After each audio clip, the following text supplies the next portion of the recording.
કોંગ્રેસના જ્ઞાનીબેને ફોર્મ ભર્યા બાદ બનાસકાંઠા કોઈને કોઈ કારણોસર ચર્ચામાં રહે છે, ત્યારે પ્રચાર દરમિયાન જ્ઞાનીબેન ઠાકોરનું નિવેદન ફરીથી વાયરલ થઈ રહ્યું છે। જ્ઞાનીબેને રોડ શો દરમિયાન જાહેરમાં અસામાજિક તત્વો પર પ્રહાર કરી ચેતવણી આપી।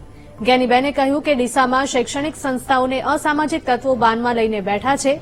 તેઓ બેન દીકરીઓને હેરાન કરવાના પ્રયાસો કરી રહ્યા છે અને આવા તત્વો સામે જ્ઞાનીબેન લડત આપવા માટે સક્ષમ છે। જ્ઞાનીબેને અસામાજિક તત્વોને લઈને આપેલું નિવેદન ખરેખર કોના સંદર્ભે આપ્યું તેને લઈને ચર્ચા શરૂ થઈ છે।